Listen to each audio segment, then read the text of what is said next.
इस केस को तुम ही इन्वेस्टिगेट करोगे, ऐसा मुख्यमंत्री ने कहा। अरे सर सुनो, मुझे मालूम नहीं इसलिए पूछ रहा हूँ। तेरी हरकतों को देख के मुझे समझ में नहीं आता कि तू इतना फेमस कैसे हो गया है। बता जरा। वो क्यों सर? मेरी बात सुनो, अब तो अपोजिशन वाले भी हर केस को सॉल्व करने के लिए तेरी ही मांग कर रहे हैं। उसमें भी कुछ पार्टी के लोग तुम्हारे खिलाफ हैं, लेकिन वर्गीस एंथनी आईपीएस के बदले में उनके पास और कोई भी दूसरा नाम नहीं है। मुख्यमंत्री ने फिर कुछ ज्यादा सोचा नहीं, केस तुझे हैंडओवर कर दिया। तो फिर इस केस में मुझे पूरा फ्रीडम चाहिए।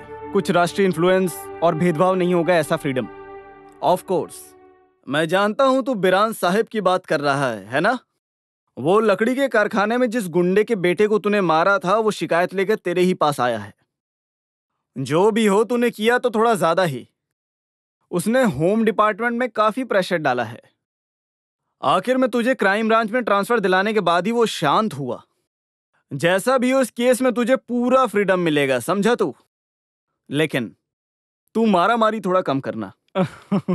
जिससे चाहे उससे पूछताछ करो तुम। No pressure, no tension. और हाँ, एक बात और, मैंने तेरे लिए एक टीम बना के रखी है जिससे तुझे केस सॉल्व करने में काफी मदद मुझे मिलेगी। जरूरत नहीं सर। अभी हाल ही में अय्यर सर ने एक इन्वेस्टिगेशन के बाद रिजाइन किया है। किसी को अच्छा नहीं लगेगा सर। तो फिर तू अकेले कैसे? एक रिक्वेस्ट है सर। हाँ सर, आप मुझे वो नॉर्थ स्टेशन के एसआई सुंदर दे दीजिए। अच्छा, एसआई सुंदर को बेस्ट सिलेक्शन। पता है, उसके ऊपर 15 से ऊपर रिश्वत का कंप्लेन केस है। उसका ट्रांसफर यहां से कहां करूं, इस सोच में था मैं कब से। लेकिन काफी अच्छा इंसान है, रिश्वत हाथ से नहीं लेता वो। जो भी हो, उसको पनिशमेंट देने का ये सबसे अच्छा तरीका है कि तेरे साथ कर दूं। होगे कहीं ना कहीं के बड़े आईजी, लेकिन ऐसी हरामी भूल के भी मेरे साथ मत करना। ये सब मैं नहीं देखने वाला। नेता सुरेश और जस्टिस मेनन की मौत के केस के इन्वेस्टिगेशन में कुछ फर्क नहीं पड़ रहा है, इसीलिए क्राइम ब्रांच के किसी पागल को केस सौंपा है बोल के मेरे जूनियर मेरे पे ही पागलों की तरह हंस रहे थे। मेरी आंखें शर्म से झुक गई थी। अलग अलग रूप में, भाव में, जिस तरीके से केस सुलझाने वाले को आप महान समझ रहे हैं ना, असल में बिल्कुल महान नहीं है वो। ऐसे ही झूठी बातें फैलाने वाले रहमान को अपने दामाद की जगह बिठाएंगे ना, तो मुझ जैसे ईमानदार पुलिस वाले को तेरे जैसे कमीने दबाते रहेंगे, समझा ना? ठीक, चुप कर। वो बंद कराने और पनिशमेंट ट्रांसफर कराने का सोच रहे हैं ना? आपकी प्यारी बेटी है ना, वो खानदान में आके बैठेगी ना बिना पति के, तो देखना। प्रकाश, जबान संभाल के बात करो तुम। और हाँ, ये आईजी होने के घमंड से मुझसे बात किया ना, देख लेना। स्टॉप इट, ये हमारे घर की बात है। सॉरी सर, ससुर दामाद सब घर पे होंगे, ये एक ऑफिशियल मीटिंग है। ये सब कहने वाला तू कौन है? तुमने बोला ना, रूप और बेस बदल कर केस सुलझाने वाले जिस महान इंसान की तुमने बात की ना, वो रामनंद मैं ही हूँ, Varghese Anthony IPS. Varghese please. नहीं, रहने दो सर, आपके दामाद को मैं ठीक करता हूँ। राज्य भरण वाले मंत्री सभा के एक मेंबर होने के नाते देश का पानी और बिजली प्राइवेट कंपनी को बेचकर वो पैसा सबकी नजर से बचाकर खुद की जेब में रखकर लोगों के सामने बिना चप्पल के घूमने वाले महान इंसान, तुम अपनी बाप की ताकत का इस्तेमाल करके जो खेल खेल रहे हो ना, वो खेल बंद कर, नहीं तो करप्शन के केस में खुद बेटा अपने बाप के हाथों में हथकड़ी लगाएगा, समझ गया? और हाँ, शादी करने के बाद लड़की को वापस घर छोड़ दूंगा। कान खोल के सुन ले, ये धमकी किसी और को देना तेरे जैसे ये पोस्ट पे बैठी हुई इंसान के लिए सही नहीं है। तेरे नाक के नीचे जो मूंछ है ना, ये मूंछ एक मर्द होने का सबूत है। अब मर्द बनकर जीना सीख ले तू। उम्र और पोजीशन का लिहाज रखना सीख ले तू, और एक पुलिस वाले की मर्यादा कायम रखना सीख। और ये जो आया है उसको वापस भेज दूंगा, ऐसा तो बिल्कुल भी मत सोचना, क्योंकि ये रावण यहाँ पैदा हुआ है, कोई लंका से नहीं भेजा गया है। मैं इसी मिट्टी में पला बड़ा हूँ, पंगा मत लेना। Sorry sir.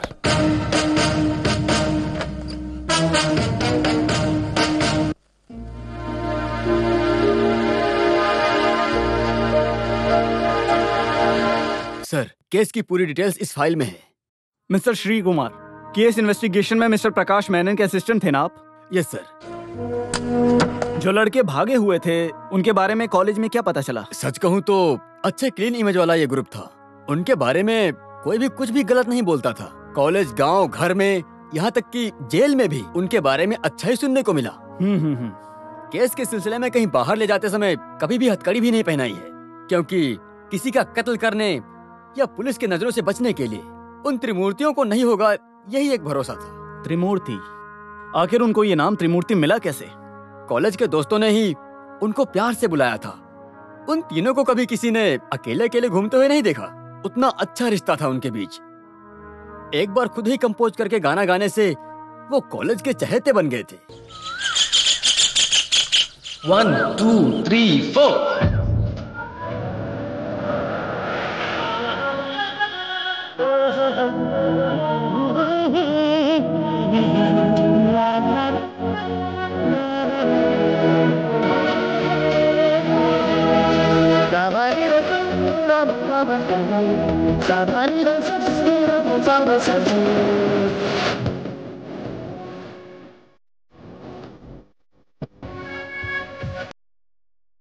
क्या है ये सनी, छोटे बच्चों जैसे? तू वो वीणु और राजीव को देख। हम लोगों की फीस भर के हमको सिखाने के अलावा। छे, क्या सनी, तुम लोग मेरे लिए अलग नहीं हो। वो सब छोड़ो, इस बार के इंटर कॉलेज सॉन्ग कंपटीशन में सब उम्मीदें तुम तीनों पर ही हैं। पता है, we are trying our level best. वो काफी नहीं है। I want you to be winners. मैं कोई कॉम्प्रोमाइज नहीं सुनूंगी। इस राधिका के अकेले के भरोसे मैं कुछ VIPs को इनवाइट कर रही हूँ। हमारे बच्चे जीत जाएं, वो 4 लोगों को पता तो चले। और मैंने तुम लोगों को एक सरप्राइज न्यूज के लिए भी बुलाया है। टेंशन मत लो, परफॉर्मेंस देखने वाले VIPs में एक इंटरनेशनल ऑडियो कंपनी के चेयरमैन भी है। तुम लोगों के प्रोग्राम का CD भेजा तो उन्होंने अच्छा रिस्पांस दिया है। सो वो आ रहे हैं मेरे बच्चों से मिलने। Thank God. Thank you madam. Thanks मुझे नहीं, तुम्हारे इस टीचर को बोलो। राधिका ने तुम्हारे CD को कंपनी तक पहुंचाया और उनसे कम्युनिकेट किया। और हाँ, गाना शाना सब तो सही है, लेकिन उस हिसाब से पढ़ाई भी होनी चाहिए। हाँ, उसकी गारंटी मैं लेती हूँ मैडम। इस साल ये तीनों 3 रैंक लेकर आएंगे। Get ready for a challenge. ये माधव के लिए। मेरे लिए नहीं, हमारे कॉलेज के लिए, हमारे कॉलेज का अभिमान ऊंचा करने वाले त्रिमूर्तियों के लिए। उनको ऐसे ही आगे बढ़ने दिया तो वो हमारे लिए कांटा बन जाएंगे। अरे वो सब छोड़। वही है इस कॉलेज के नए हीरोज। पता है, उनको खेलने दो ना। कहाँ तक खेल चलेगा मुझे सब पता है। अभी भी बॉल मेरे ही कोर्ट में है बेटा। वक्त आने पर मैं उस बॉल की हवा निकाल दूंगा, समझे? वैसे ही खेल खत्म हो जाएगा। हाँ,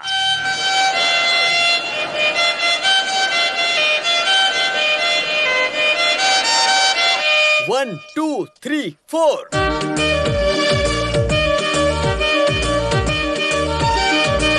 अरे बजाना बंद कर। हमारा प्रोग्राम हटा दिया है। क्यों? क्या हुआ? वो नहीं पता।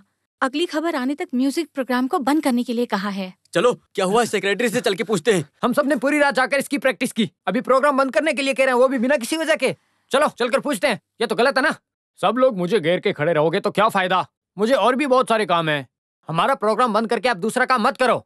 आखिर प्रोग्राम बंद करने की वजह क्या है? वो जाने बगैर हम छोड़ेंगे नहीं तुम्हें। वजह यही है कि पूर्व मंत्री कृष्ण कुमार हमारा प्रोग्राम देखने आ रहे हैं। बस मंत्री जी के आने के बाद उनकी बेटी का प्रोग्राम होना चाहिए, ऐसा ऊपर से ऑर्डर आया है। उसी हिसाब से प्रोग्राम में कुछ बदलाव लाए गए हैं। ऐसे बोलोगे तो कैसे चलेगा? यहाँ पे हर काम ऊपर से ऑर्डर आने के बाद ही होता है, इसलिए हम कुछ नहीं कर सकते। सॉरी।